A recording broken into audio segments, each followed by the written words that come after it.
Good evening, Life Groups. So good to be with you tonight. Before we get into the content of tonight, I just want to say we have Alpha coming up. We've got the online one, but we've also got a couple of sneaky groups starting.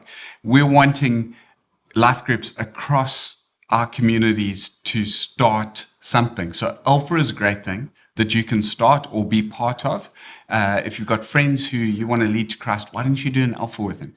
Second thing coming up is Freedom in Christ. We haven't done it for years, but Freedom in Christ is a way to establish and work out your identity. So we're running a course. It'll be capped at about 50 people. The goal is not to get your life group there. We will ban you. We want to get new groups started. So if you feel like, man, I'd like to lead a group, or I'd like to kind of bring a bunch of friends to a group, we would love to have you on that. So those two things are coming up. But now we're going to get into the content of this fantastic Sunday we're going to unpack. Quickly, Tima, we spoke about powerful people being people in charge of their emotions, their attitudes, their behaviors. They kind of took responsibility for me and they had self-control. Yes. And then we said that powerless people, and we all get into some level of powerlessness when we're under stress. But powerless people can be defined in sort of three different ways. Do you want to just unpack that for us? Yeah, sure. So, I mean, your powerful people are rooted in love. Just as a summary for yesterday, they are generally rooted in the love of Jesus and have found their acceptance, their significance, and everything they are. Their identity is based and shaped and formed in the love of Christ. Your powerless people, as you say, do go into three different categories and are largely driven by fear. Each one of them fear in some way. The classic one that we talked about yesterday is the victim. Now, the victim is a special case. We love you guys, but generally what happens is that a victim will find blame for all of their problems, their poor behavior, their lack of control over their emotions, their anger, their sadness, all of their things. There's someone else that they can put a finger on and go, that's the source of my problem. This is why I'm so unhappy. They are the reason why. And so never ever pointing fingers at themselves, but they can find a million reasons why life is tough and why they've just been given a hard deal, and generally that's from whenever they can remember. Yeah. And if you were to speak to a victim about their lives and then go in any way intimate that they have some responsibility for being where they are, you're going to get a really poor response back. Cool. And so that's the classic victim. They feel like everyone else is in control of their world, in control of their emotions, and in control of their state. Then you had the rescuer. Now, the rescuer is the person the victim will recruit to help them, because the victim has no power. They believe everyone else has power. They're the ones being controlled. So they're going to look for someone who they think is more powerful than them, who can then take on the bad guy that the victim has pointed the finger at. And so the rescuer comes in, and without knowing it, what they're doing is completely removing responsibility from the victim. So they're reinforcing a victim's belief that they have no control, because the rescuer comes along and says, well, let me do that for you. In general, you'll know you're a rescuer if when you get involved in rescuing someone, there's going to be this sense of self-value and self-esteem. Your identity tends to be, or your sense of fulfillment gets attached to how I can help other people.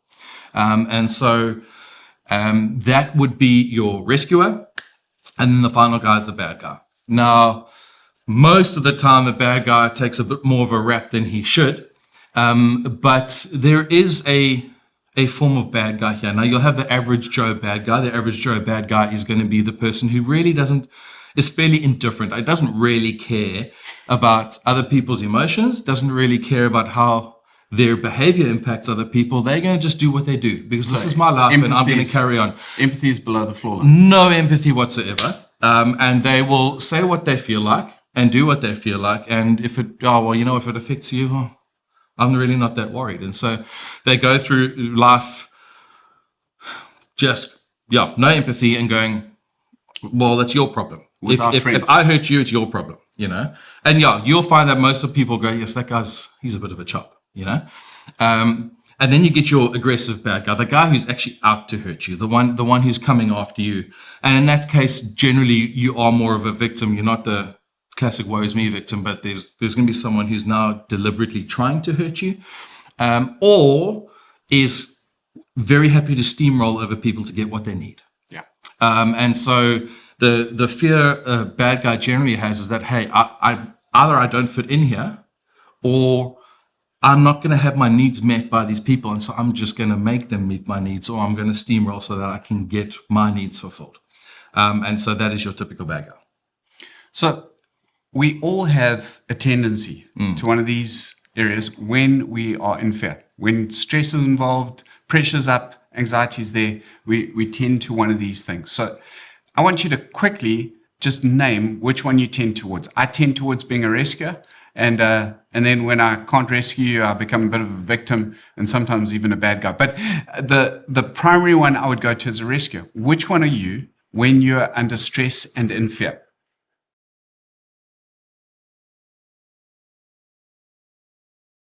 Timo, we've worked out what we are. Mm-hmm. What's the antidote? Yeah, this is going to be a little bit interesting. The antidote to start off with is all the same. And for whether you find yourself largely playing bad guy or largely find yourself playing victim or even the rescuer, you need to go back to the love of Christ. I spoke a lot about it yesterday, and you need to go to him and have him fill you with his love and him fill you with his affirmation and with who he says you are.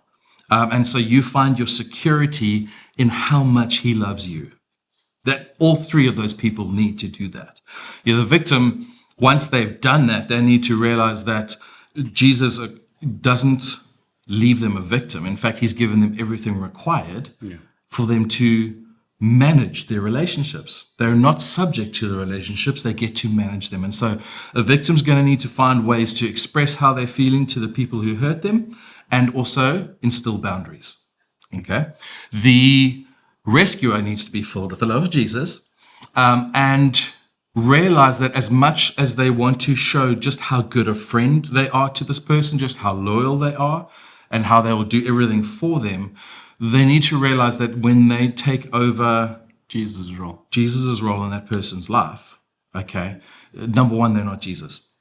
But number two, they're also are, as much as they trying to think they're showing this person love, the victim love, they are inhibiting the victim from growing because the victim doesn't get a chance then to actually take responsibility for their actions. And if you truly love someone, you're going to be after their growth as well. And so you're going to be asking questions to the victim like, I'm so sorry, like I can identify this, but what are you going to do?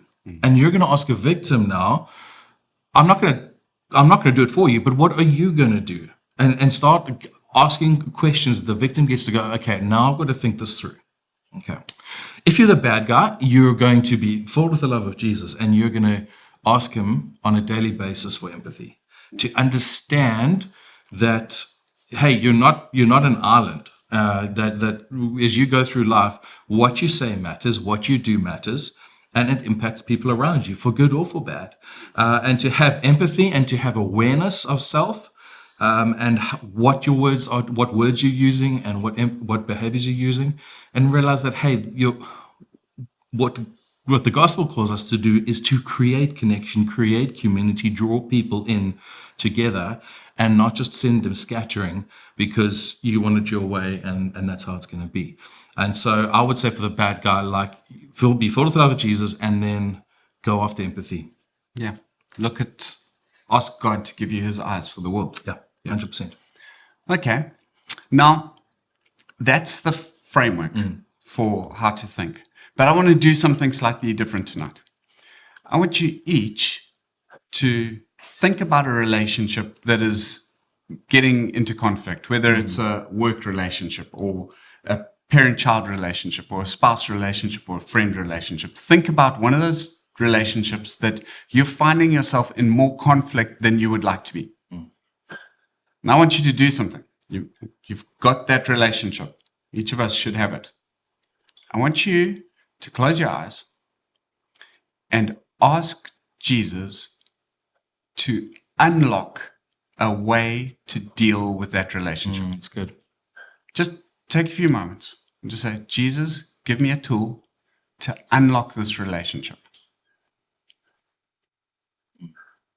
Once you've got that tool, once you've got a sense, if you haven't got any sense, no words coming your way, don't worry, the rest of the group will pray for you later. But I want you, once you've got a sense, spend a few minutes just praying, maybe stick some worship music on. Once you've got that sense, I want you to share it with the rest of the group.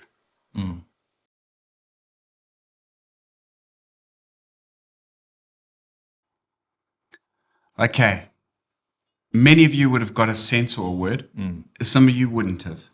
However, the purpose of the body is often that Christ flows through me to you, or through you to me.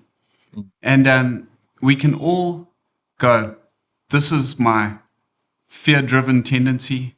This is the relationship that I'm in pain with. And I'd love some prayer for self-control, for peace, for love, for joy, whatever it is. I would love you to be vulnerable with one another and just say, man, this is the relationship I need some prayer for. And then pray for one another, whether it's a child-parent relationship or friend relationship or work relationship. I believe that God will speak to you, and I would love for us to minister to one another so that we're healed and whole in this next season. I hope this blesses you. Have a fantastic evening.